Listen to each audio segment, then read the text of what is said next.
How you doing? I went to Philadelphia. I'm from Philadelphia originally. And my mother, I went to visit her, and she said, where you going? Last week when I was coming here, I said, I'm going to Montreal. She goes, you're going all the way to Canada tonight? Oh, Mom, I'll never make it to the Great White North in one day. Should I go to Montreal or Yellowknife? They don't understand that I do better here than I do like in the American South. American South, like, hey, Dom, are you Italian? Yeah, I'm Italian. All my ancestors are from Italy. Oh, yeah? You know a Baba Joe Pepperoni up there in that New York, Philly? But yeah, we all hang out at the Sons of Italy, you ignorant redneck bastard.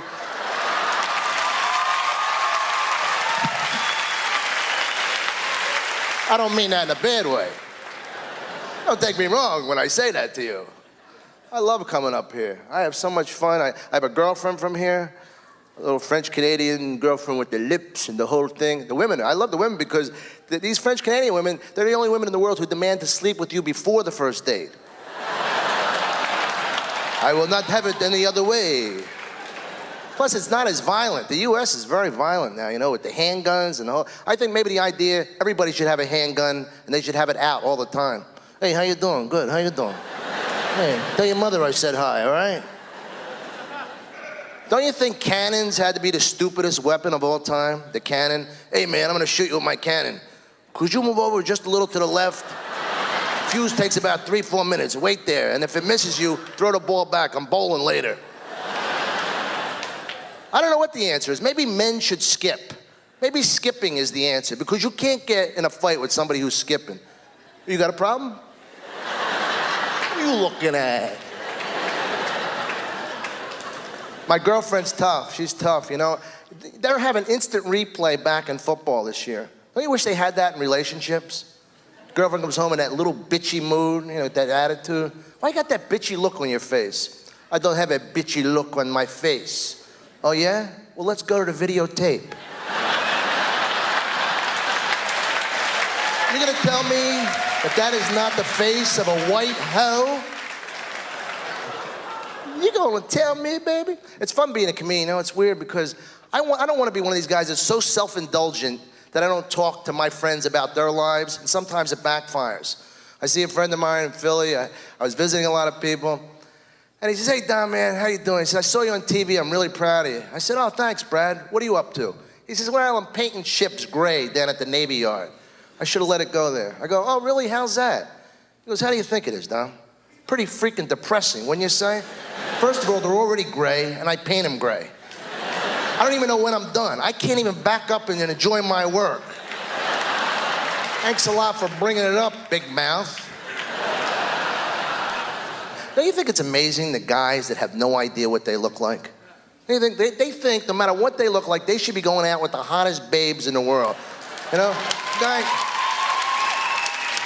I want to see a guy, he looks like he got hit in the face with a frying pan. One of those Pekingese dog profiles. And he's cutting women up. Boy, she's a beast, huh? What a pig that one is. What a dog. It's like my friend Tom. He has no body. He's a tooth on a stick. He looks like a Pez dispenser. He's all tilted back. And he's fussy. He's fussy with women. He goes, she's not my type. Not my type. Tom, your type. You ever look in the mirror? Your type is anybody you can get. That would be your type.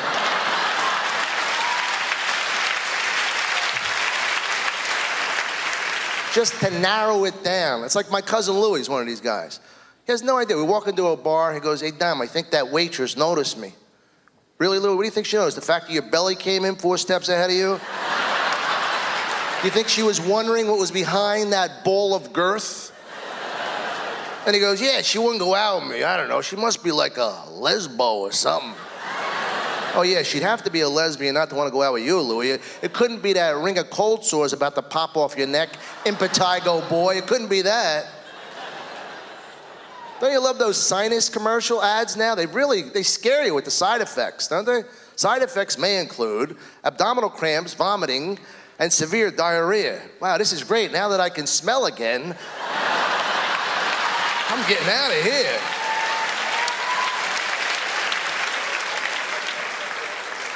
I'm sitting in a bar with my cousin. He's got his hand over his drink, right? I go, why do you got your hand over your drink? He goes, you know, roofies, the date rape drug. I said, Louis, first of all, you're a human manatee. Nobody's gonna wanna put you to sleep to have sex with you. I guarantee you, you could pass your drink around the room and they would feel so bad for you, probably come back fortified with vitamins.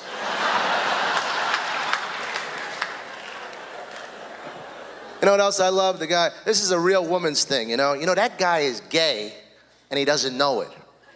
How can you be gay and not know it? I don't know. Lately, I've been getting really drunk and waking up in bed with a lot of guys. Just the other day, I woke up with a man wedged between my cheeks. Could I be gay and not know it? I always love when they find out one of their friends is gay. They talk about him like he died. He's gay? I just talked to him the other day.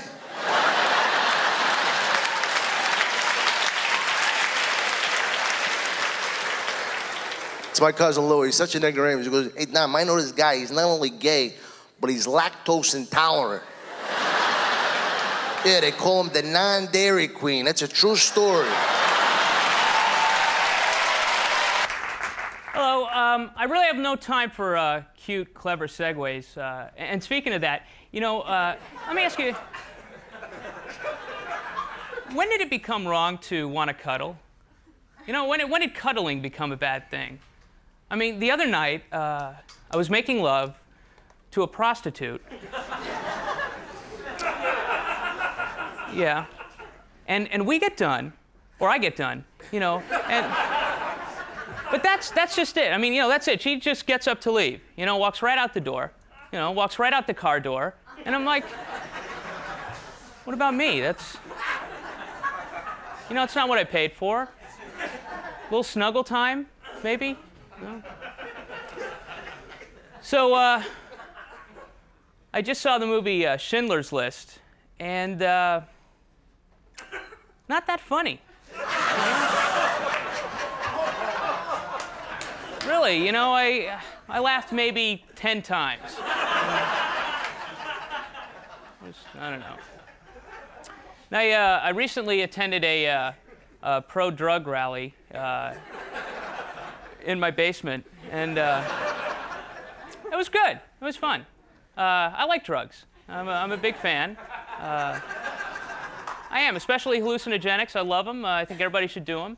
Not all at once. Not everybody all at once. That'd be a bad thing. But, you know, I think taken responsibly and wisely, they can be great. You know, I believe that marijuana should be legalized, really. I do. I mean, you know, under certain conditions, with restrictions. I mean, not everybody should be able to get high whenever they want. That'd be a bad thing. I mean, I wouldn't want my surgeon getting high right before he operated me, you know. And really, the last thing I'd want to hear before I went under would be,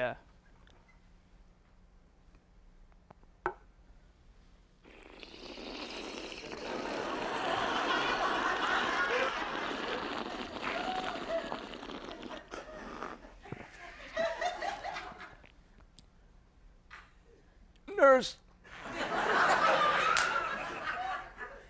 give me one of those,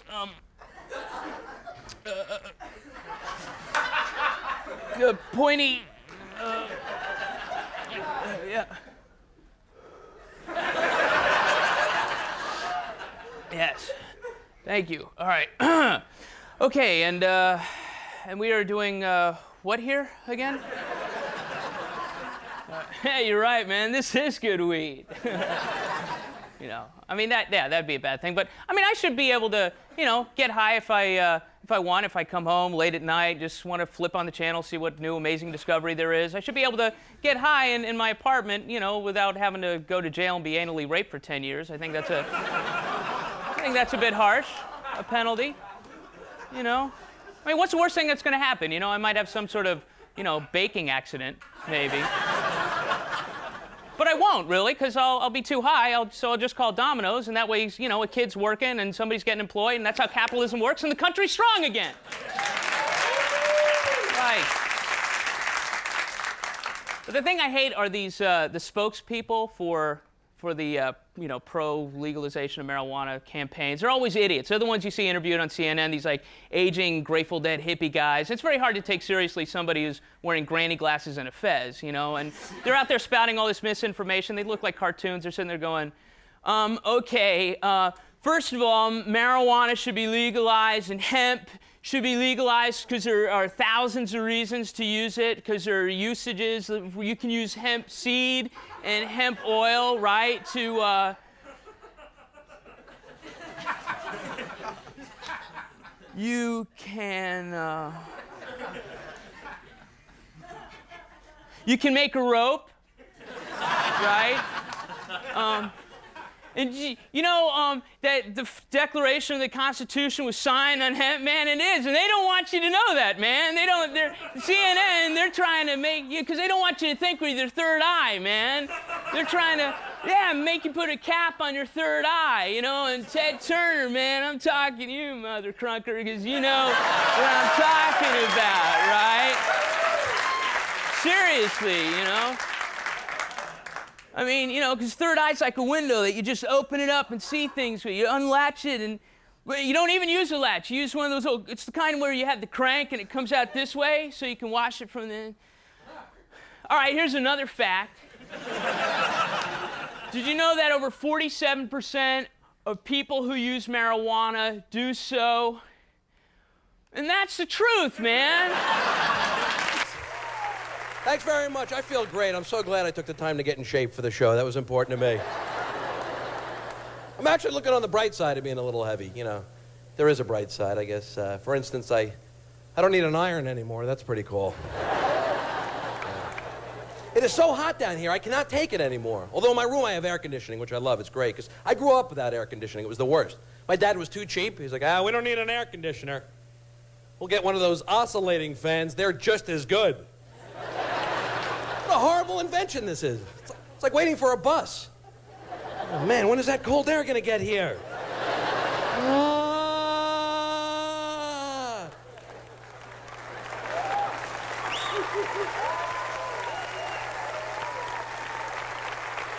Boy, that was refreshing. Now I'm sweating again. My clothes are sticking to me. So I'm trying new stuff while I'm down here. I tried water skiing for the first time. I don't know if you water ski. I hated it. A lot of work for not that much fun.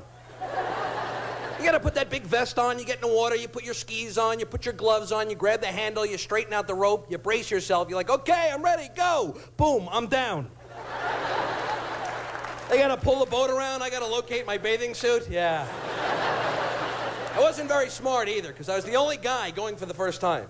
Everybody else knew what they were doing. That's discouraging when you can actually hear them on the boat. This stinks. He's down again. They turn around, they try to help you out. Try and stand up. Oh, is that the idea? I thought I was supposed to be dragged through the water with my mouth open. That's the worst part about it, too. You wipe out. You wipe out. You're just floating there in that water waiting for your friends to come back and pick your butt up. Hurry up, hurry up. And embarrassingly enough, I found out I scream exactly the same if a great white is going to attack me or if a piece of seaweed touches my foot. Well, see, we grew up under whippings, but we all grew up and became good people. See, now, I don't know what the fuck going on now. Sex, too much sex, every time I turn around, I'm so sick of pussy, I don't know what the fuck to do. No, man, pussy make me sick. That pink motherfucker something else. That pink bastard, man, is a drug. Don't tell me I'm wearing the patch right now. Don't tell me.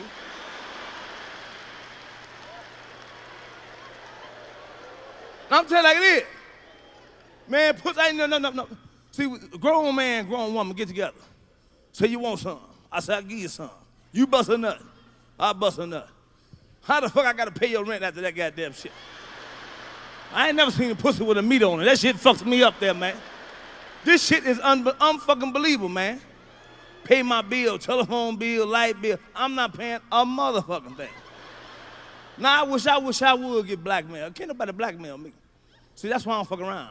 Cause I don't want no pussy. Can't blackmail me. I'm gonna tell your wife. I'll tell my motherfucking wife. Before I let another motherfucker tell my goddamn wife. Burn, I tell your wife, motherfucker, I tell myself, I'll go home. Wake up.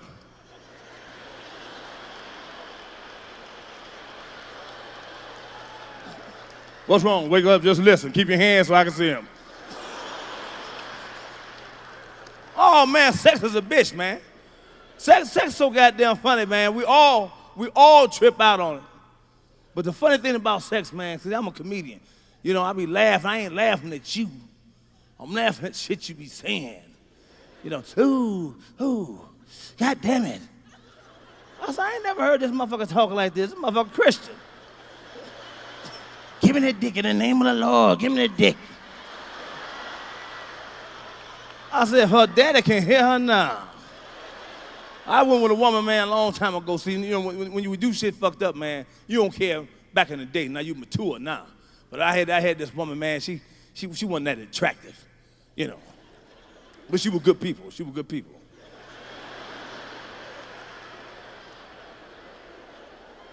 She had a cracked tooth, you know, her tooth. But no, she was good people, though. She was good people. Her tooth was cracked at a 45-degree angle, you know. She was good people, though. She was good people. And you know, when she was giving me mouth to mouth, you know what I mean? And see, back then, you don't give a fuck where you get it from, as long as you get it.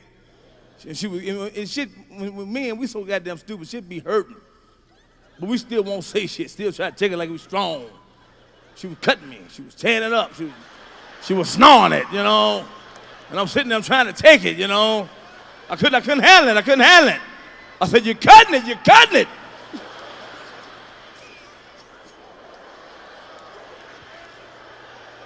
She was good people,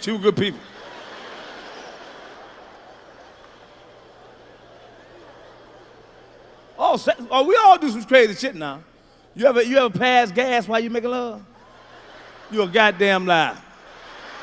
You're a lying son of a bitch. We all hear them pass gas making love, especially men. You ain't said shit.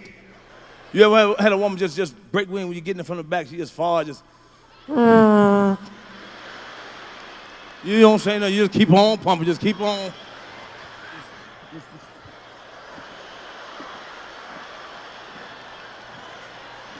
You don't say nothing. You don't say nothing. When you get in your car, you talk about her ass like a dog. Don't you? See you later, Bernie. All right, you stinking ass bitch. Farted all on my dick and shit.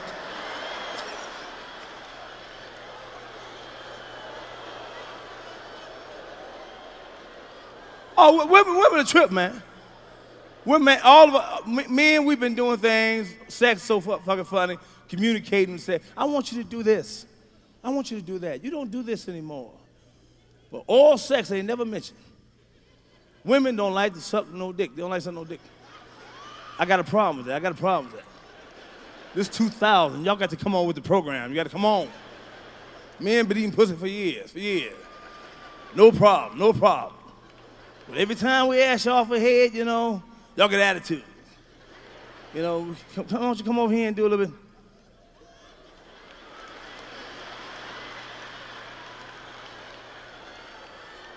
What you want me to do? Fuck it, don't worry about it. I do it myself. That's what you're gonna have to do. Or let your mama do it, because I ain't doing a motherfucking thing. What my mama got to do with it? My mama had her day. She ain't got nothing to do with this shit.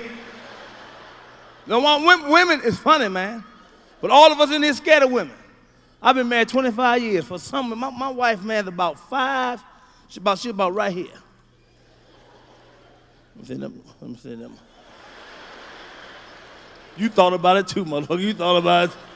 You know, I ain't never hit my wife. I swear to God, I ain't never hit, but I thought about it. You know, and if I did drugs or something this one time, I have an excuse. I'll fuck my wife up, man, I'm telling you.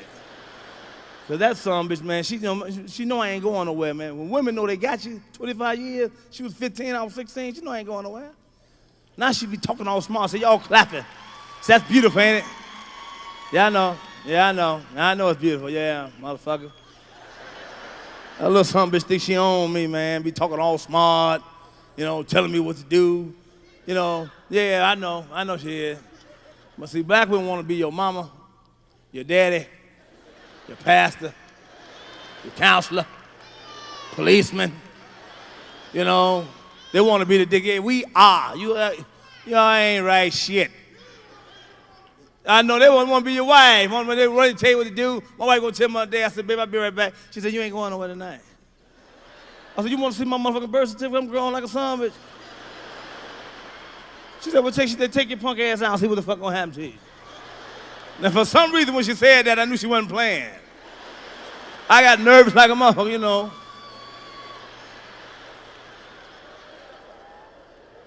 But I couldn't let her get the last word out there. I said, look outside, I'll be right back. She said, Mac, I done told you, you went out Monday, you played pool Tuesday, you went hunting Wednesday and Thursday. You ain't going no motherfucking way tonight. I said, let me tell you something.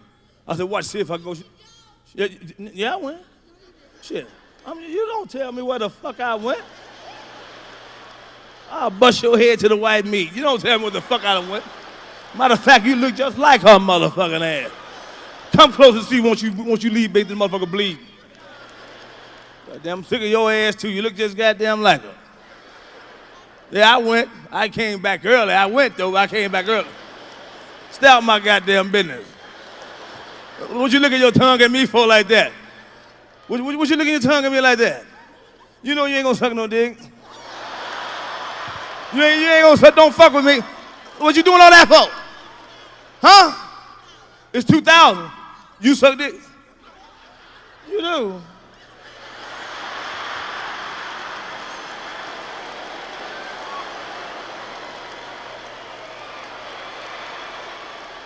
I'm gonna check your ass out.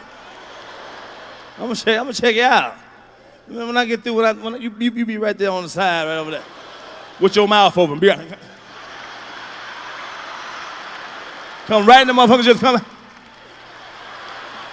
I'm gonna put some of your mother, I'm gonna choke the shit out your head. You'll be coughing for 2 weeks, fuck with me. That motherfucker try to kill me. You fucking with a man here, baby. If I let you see it, it's gonna scare the shit out of you. If I unzipped it and just that you took a peek, you go blind.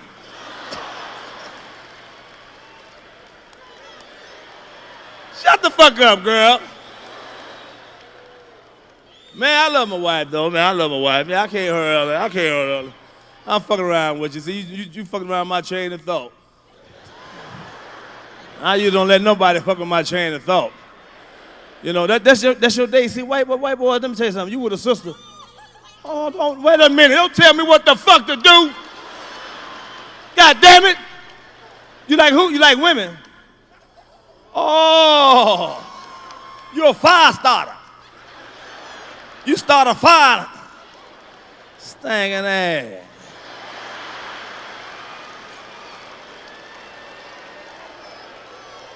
Talking about I like women. What the fuck you like? You can't do shit but kiss it.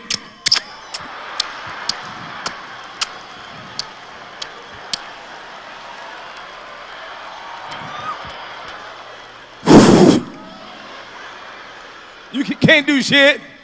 Women need dick. Women need the hammer. Women gotta have the motherfucking hammer. Don't tell me you can't buy one. Motherfucker fuck around, get a flow burn between your goddamn fucking no damn door, nigga. You a lesbian for real, ain't you? Damn.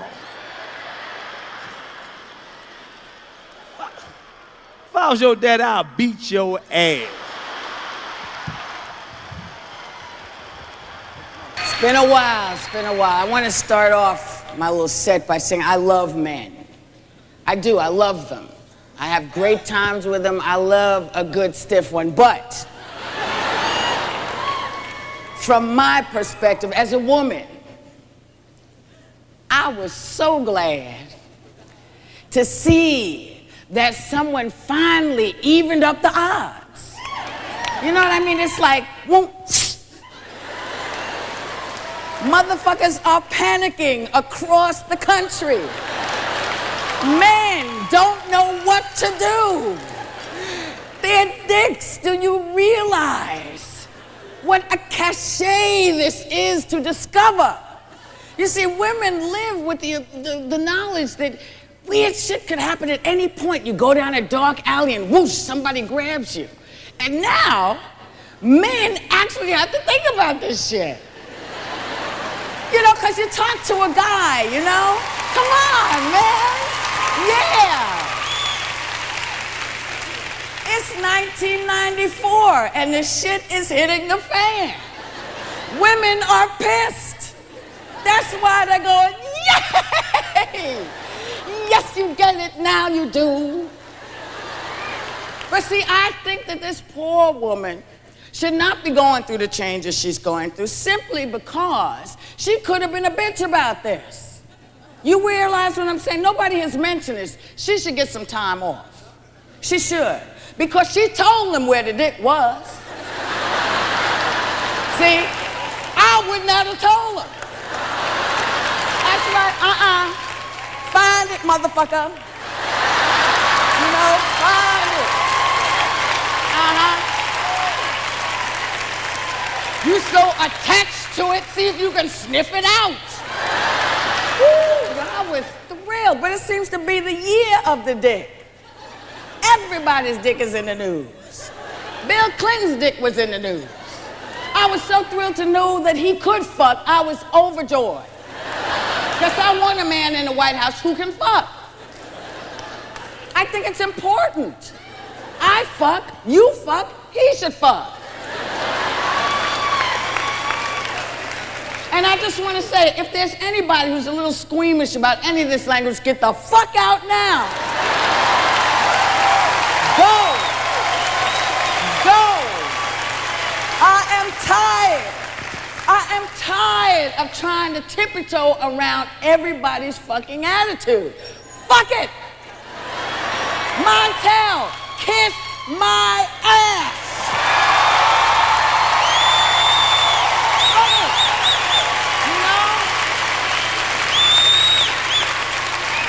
Yes, I'm angry. I'm an angry black woman with good fucking reason. I believe in the equality of people. I believe you have the right to decide what is good for you. If you didn't know what you were going to, motherfucker, you should have kept your ass home. See?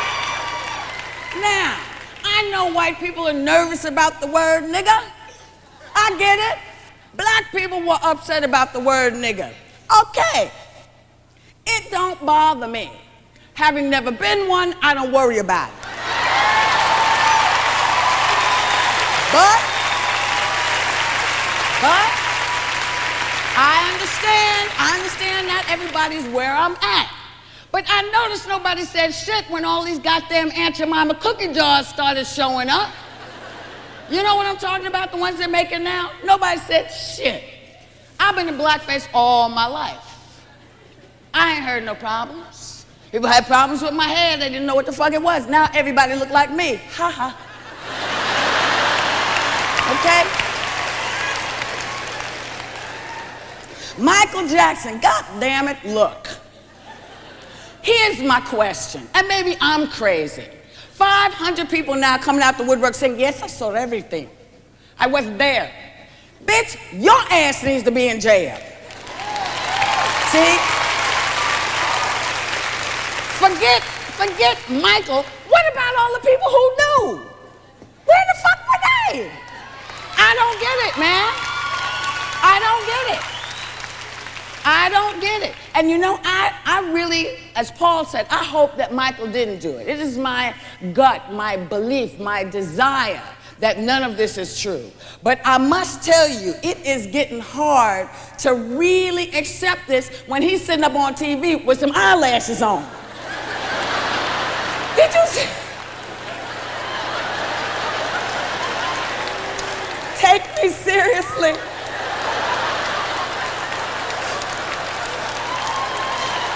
You know, people shoot themselves in the foot.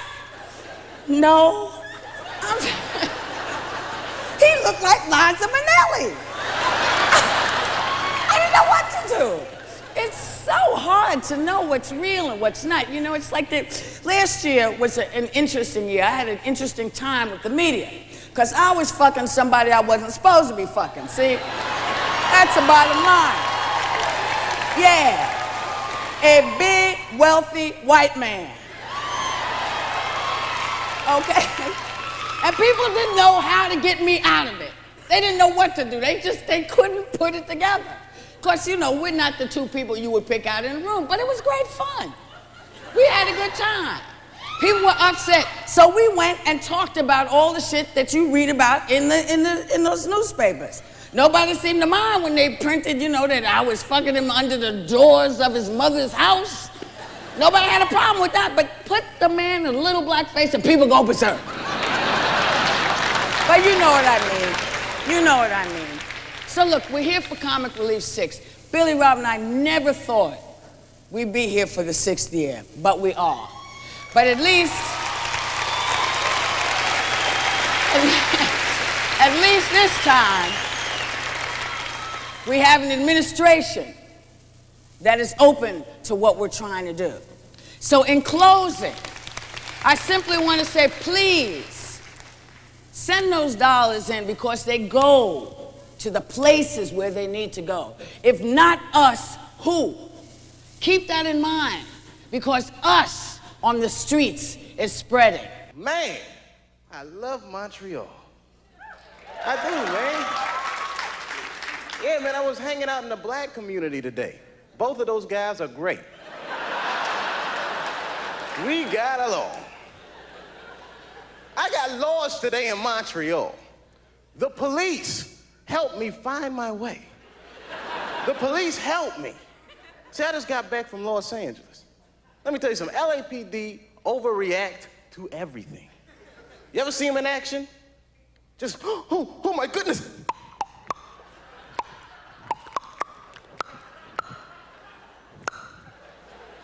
Stop jaywalking. It's like real racially tense out there. I took 2 white friends of mine to an all-black party in LA. These guys were in shock. They had no idea that black people sometimes call each other nigga as an endearing term. And they saw the brothers at the party like, hey, what up, nigga? Psh, psh, my man. Oh, what's up, nigga? Pat, pat. My white friends, they got all excited. Hey, how you niggers doing? The music stopped. Everyone looked at them. Oh, my goodness.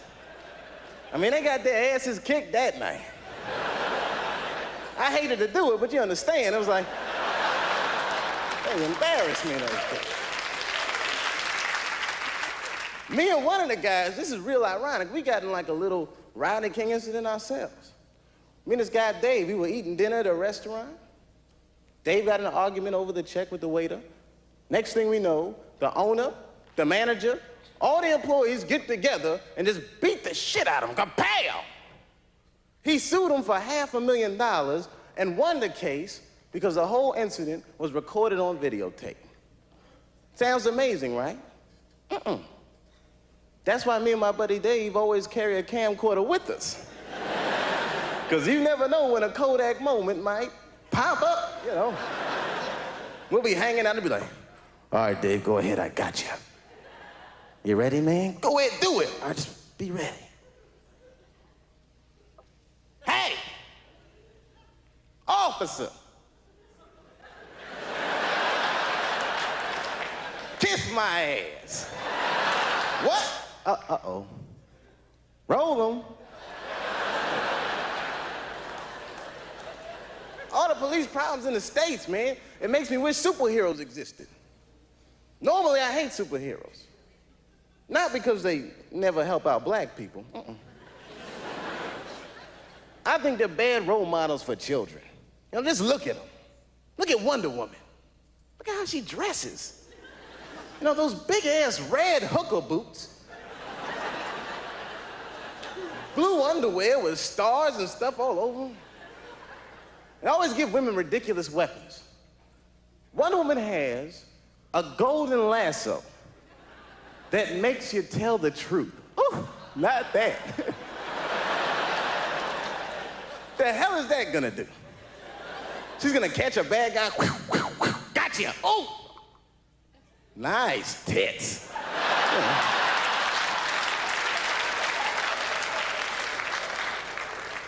Superheroes never fight crime in black neighborhoods.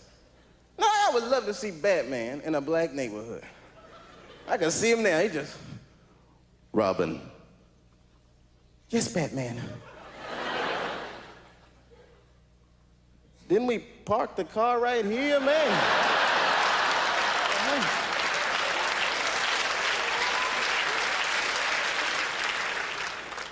Having such a wonderful time. You know, folks, any of you guys ever do this? I got in a little trouble when I was coming into Montreal. I walked to that little X-ray thing at the airport and said a joke about having a gun. Don't do that, y'all. Now, I was just trying to be funny. You know, I walked through the thing, it said, boop, boop, boop. He said, I'm sorry, but you have to go back through. I said, oh, no problem. Must have been my pistol. Hey! Hey, I was joking. I mean, he was ready to kill me, man. Pulled his gun out and stick out all that shit. But my buddy Dave had the camera rolling. Anyway, I'm here tonight and I feel good. Really good. Excellent. Super. I just want to go.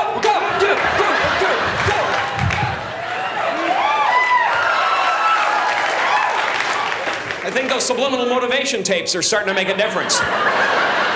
Yeah, that's right. I listen to motivational tapes. Think I want to get stuck in this dead-end job? No, sorry, not me! I want to do something wonderful. I want to be one of those gospel singers on the PTL Club. Because those guys are just happy no matter what. I think I saw him on the hill the other day. I think I saw him when I watched the children play. But when I opened up my voice to singing breaks, he ran away, ran away.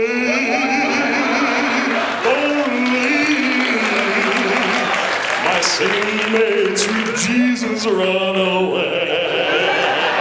I did not have to wait or to wait because my sin made the good Lord.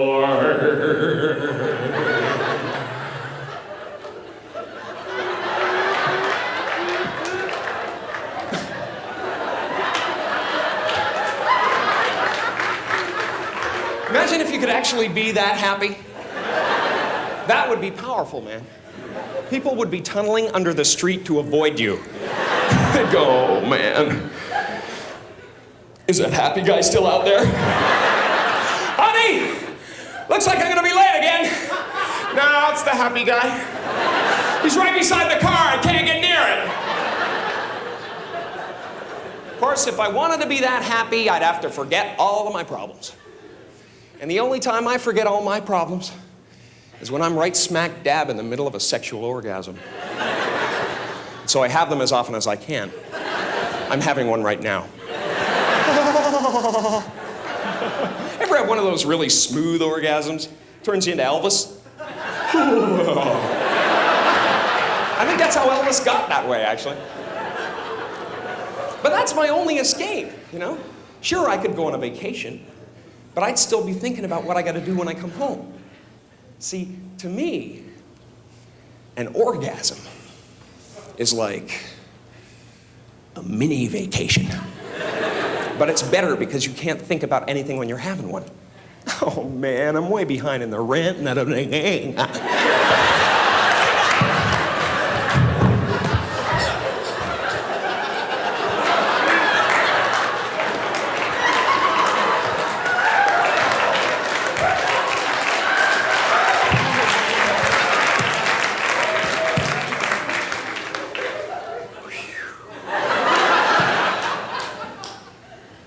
The kids need braces. What am I gonna do? And you're right back into the pain of life, you know? But for 30 seconds, man, you're free. All you can think about is, what the hell am I gonna grab onto? And gee, I hope the person I'm with doesn't do anything stupid, like move. You ever been with somebody who wanted to just keep on moving? I used to keep a brick under my pillow for people like that. It's over, let it go!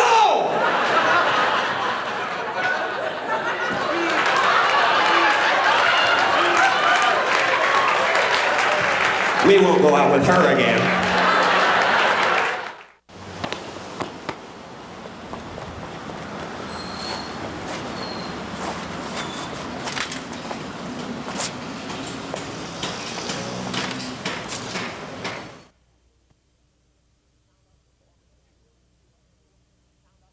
you do if you found out your mom and dad went to hell? Wouldn't that just ruin the rest of your life? You'd be walking around, they taught me everything I know. I even look like them. Of course, my mom would drive the devil crazy if she ever went to hell. She'd spend eternity going, something's burning. I can smell it! My mom could always smell something burning, man. I spent half my childhood feeling the walls for hot spots. 9 times out of 10, it was my father. See, like a lot of smokers, his favorite cigarette of the day was that one right after dinner, you know? During his nap. Fun watching him wake up, though. Drop and roll, Dad!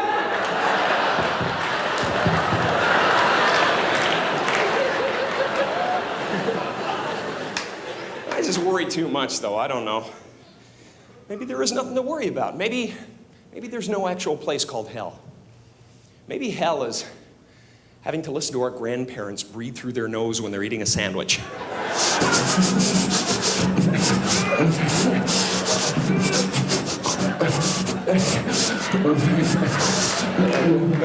Get that humming thing.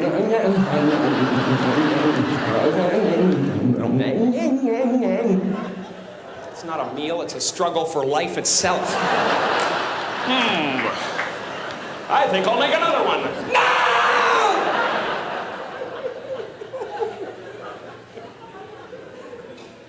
We'll be good. Here's a scary concept, though. Getting old.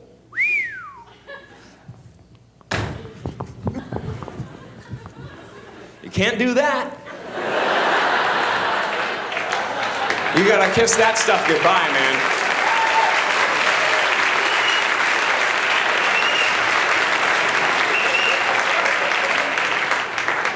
I just want to keep challenging myself, you know. I don't want to become the reminiscing guy. You know, people run into at bars and stuff. Can always tell how boring their life is by how far back they have to reach for glory. They're like,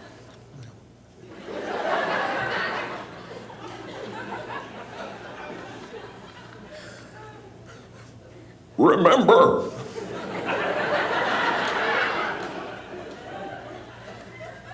Remember how fast I used to be when I was a sperm? I'll never forget the day of the big race. There were millions of us in the field, but I beat them all to fertilize that egg, mister. Back in the cervix, I was seaman first class. Don't want to be like that. No. See, for me, Jimmy Stewart is the kind of guy that I'd love to be, man. It's very difficult to be that, though, you know? I mean, he's just kind of up here somewhere. And I love him, man. He's a great example of somebody who's had an incredibly productive life. It seems like no matter what happens, no matter how bad things get, Jimmy Stewart can look at it in a positive way.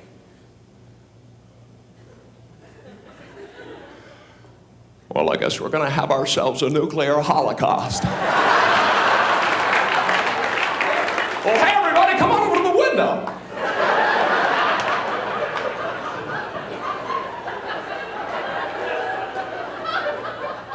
Look at that mushroom cloud. Isn't that beautiful? And the amazing thing to me is that something so magnificent, colorful could just melt your face right off.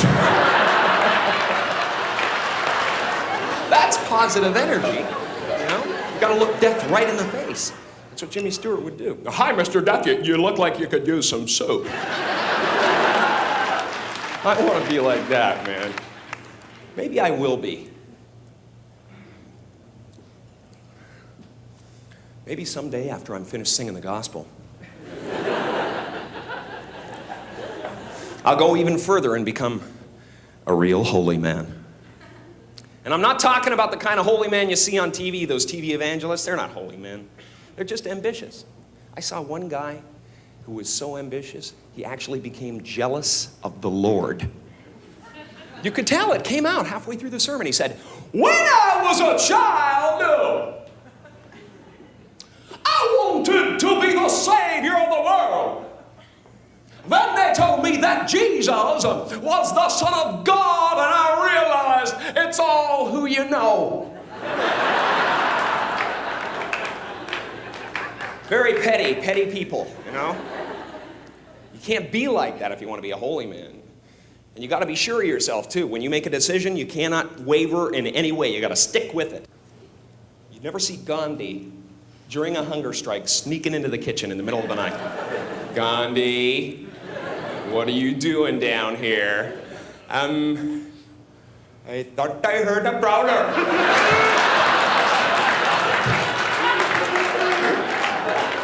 "And I was going to eat him over the head with this giant bowl of potato salad." He would never put himself in that position, you know? And you gotta control your temper constantly, you know? You cannot fly off the handle at any moment. You gotta be right in the center. You know, like Jesus was very composed his whole life. I mean, right up to the end. If that was me, I'd be up there going, "Great! Just beautiful!"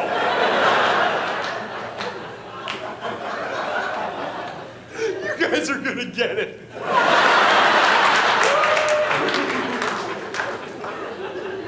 Wait till my father hears about it.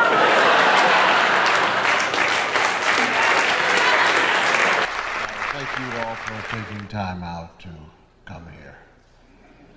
There's a lot of things going on out here.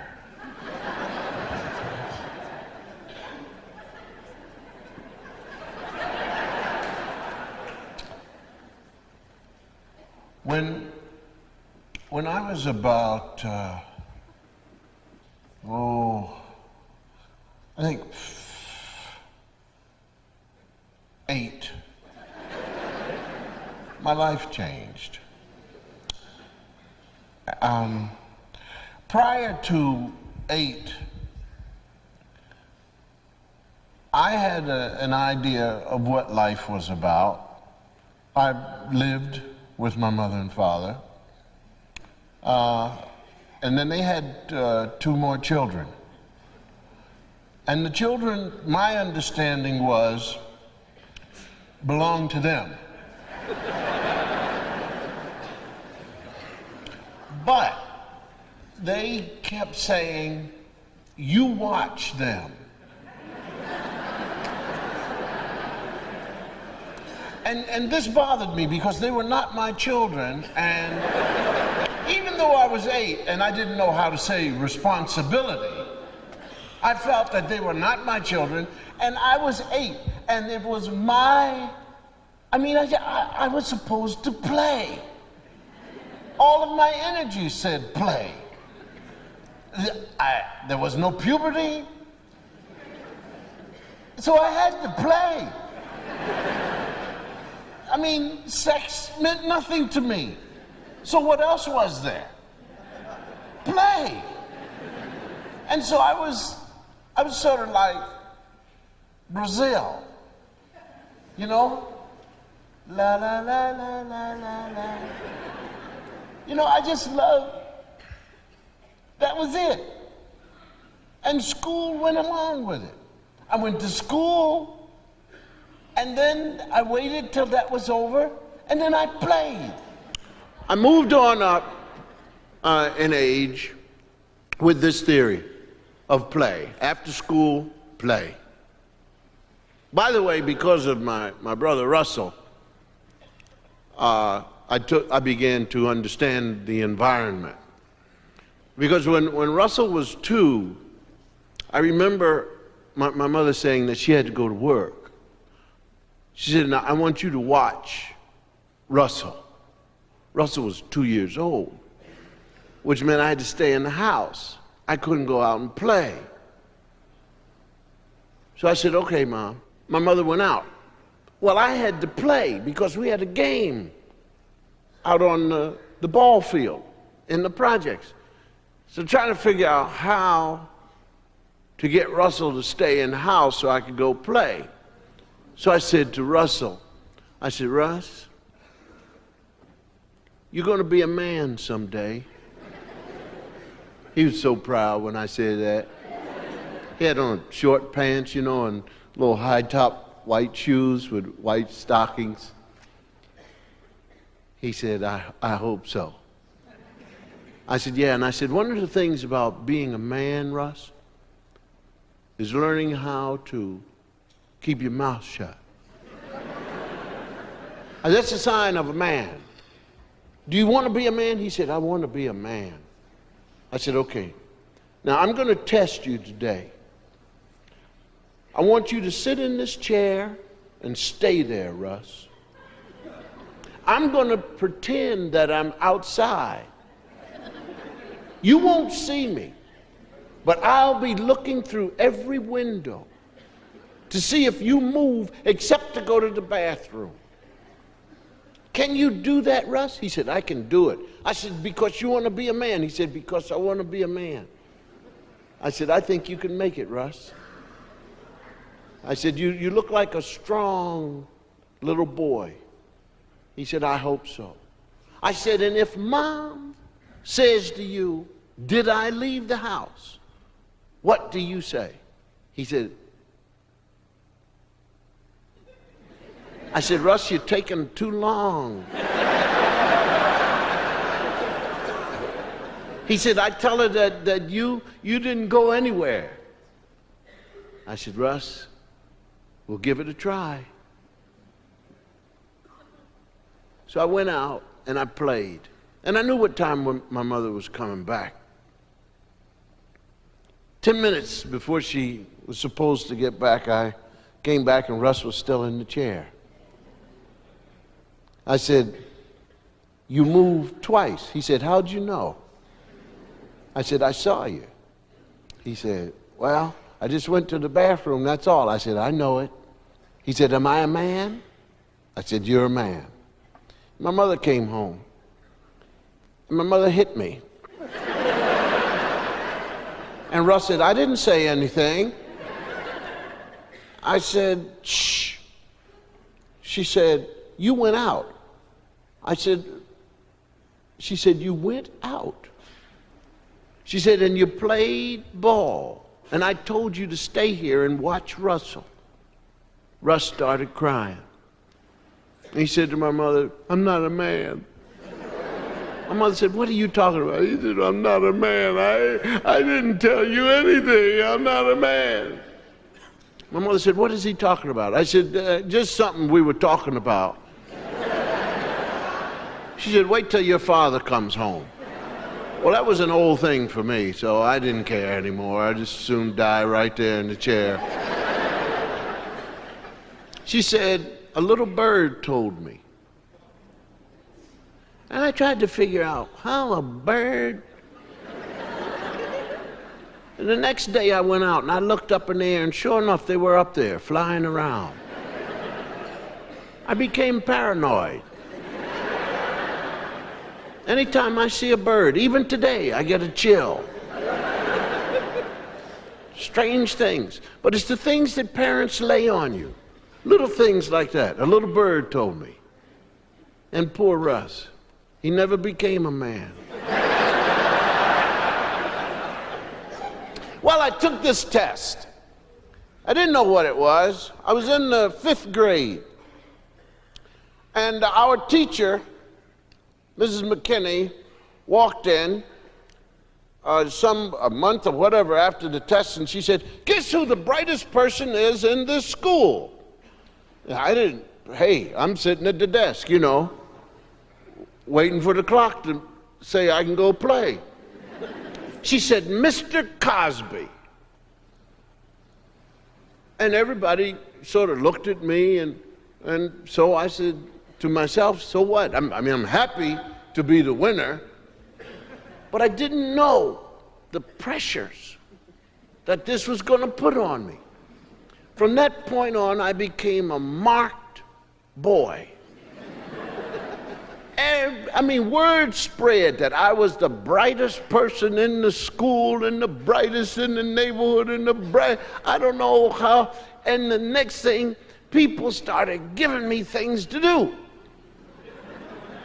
And then I would do it, and then they would say, good, now do this.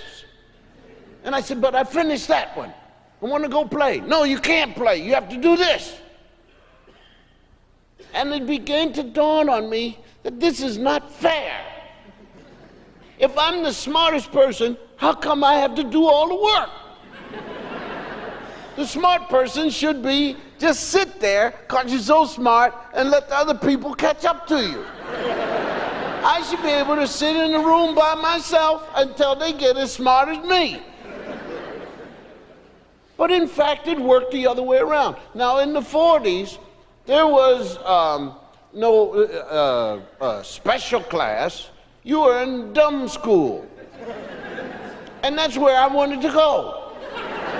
Because the dumb school people, man, they were always having fun. They were taking them on trips. They were going, you know, like to the planetarium, to the airport. They went to France. And the people who were supposed to be smart, we were bent over, sweat rolling down. We were writing. People saying, okay, now you have that, do this. And he kept saying, why am I working this hard? They don't know anything. And then when it rained, they painted. And they sang. And they were happy all the time. Graduated from elementary school. I picked a junior high school, Fitzsimons, 26 in color.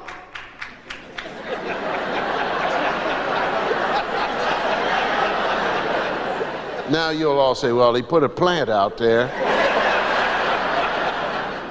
26 in Cumberland, and I had to ride the trolley car from 10th and Parish, 23 trolley, to Susquehanna Avenue, Susquehanna on up to 26th Street, walk about 2 blocks to Fitzsimons. 7th grade, had a lot of fun, except there's a thing called homework. And I don't know what these people thought they were doing. Homework. It doesn't make sense. If you work all day, why would you want to work when you come home? Just people who want to annoy you. 8th grade became my downfall, I guess. I walked into a class, geometry. Now, up to that point, I thought I had studied all the math that there had, you know, you got it. I can add, subtract, divide, and do fractions, and I'm wonderful on if a man. If you say to me, if a man, I'm perked up. All right, go ahead. Where did he go? What did he do? How much did he weigh? But now they got a thing called geometry. I didn't know what it was, but it was a form of math. But I think I got it covered. She sat down, and in walked a short man. He's about 5'7", had a profile like Dick Tracy. 5'7", wore the same sport coat all his life. His name is Benjamin Sapolsky. Benjamin Sapolsky was a Russian Jew who taught geometry and had come, as far as I'm concerned, all the way from Russia to bother me.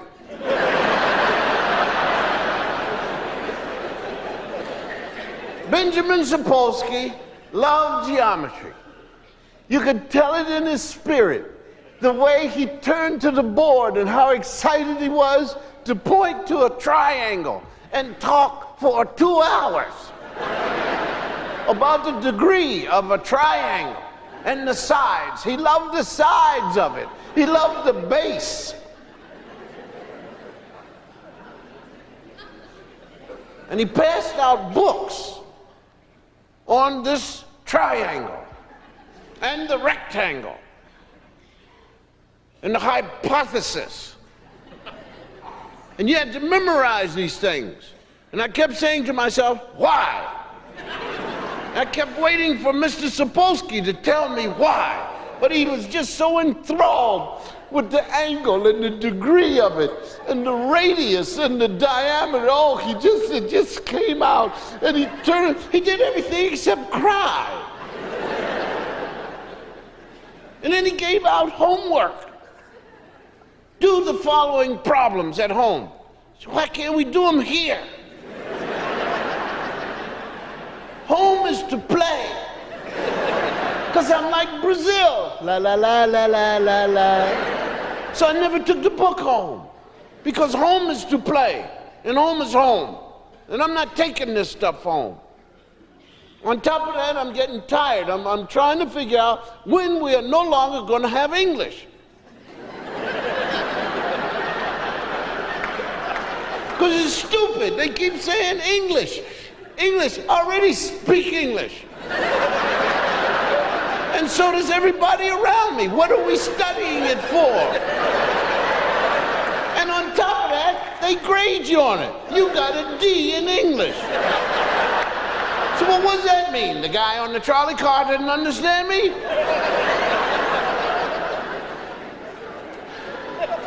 And then they were making up things. What is subjective clause of the subjunction and cross with the apostrophe and put your commas? I'm not writing anybody. If I want to reach them, I'll call them on the phone. And I don't know anybody. People I know live right over there. And if I need to write them, I'll buy a card. Happy birthday. And sign my name. So what is all this English stuff? I can read. I read Treasure Island because I had to.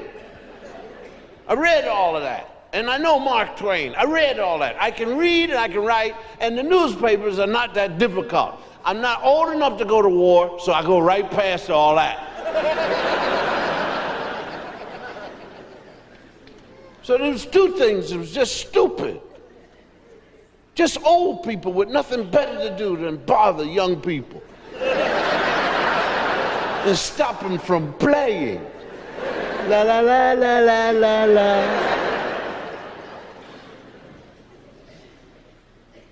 And so I never turned in the homework. And Mr. Sapolsky called me up after the bell rang. And he said, you're not turning in your homework. I said, well, I told you why. He said, yeah, but I don't understand how many more relatives you have left who are going to die.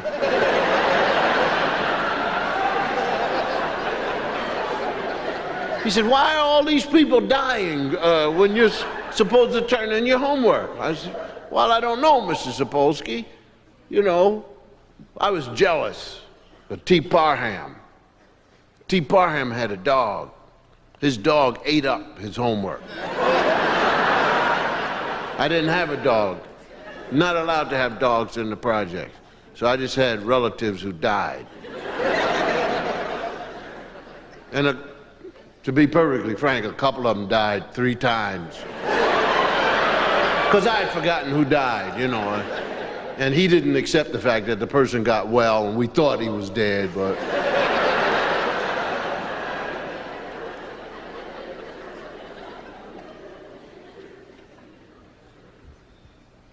So Mr. Sapolsky said I owed him all this homework. Mr. Sapolsky gave an exam one day. 4 problems in 55 minutes. I finished 1. Used up 12 pieces of paper. I just read the question and I started to work. 12 pieces of paper, and I handed the 12 pieces in. About 4 days later, Mr. Sapolsky handed the exam results back, and I had an F. But the word correct written on the front page, and underneath it said, see me after class. The bell rang, and I went up to him, and he said, I want to talk to you about your paper here. Papers. Your book. on the first problem? I said, yes, sir. He said, you know, I failed you on the exam. I said, yeah. He said, but you got the answer correct. He said, and I followed your philosophy. He said, you're a genius. I said, thank you. He said, for the year 400 AD,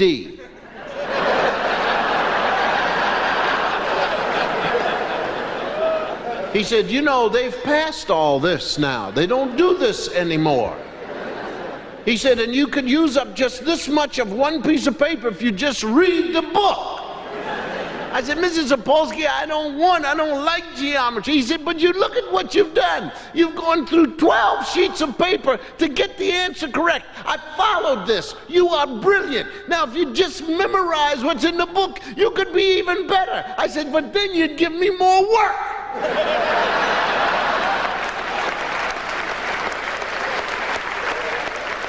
So he said,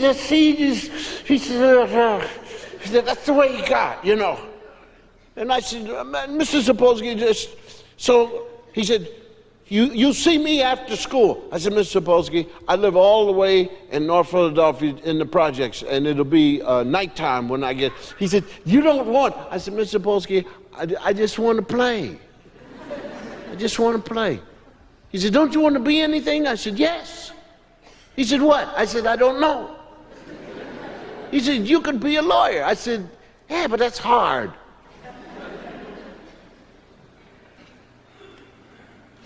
And so I graduated from the 8th grade.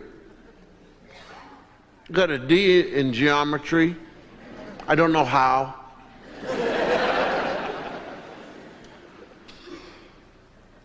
An 8B, the second half of 8th grade. They had geometry 2.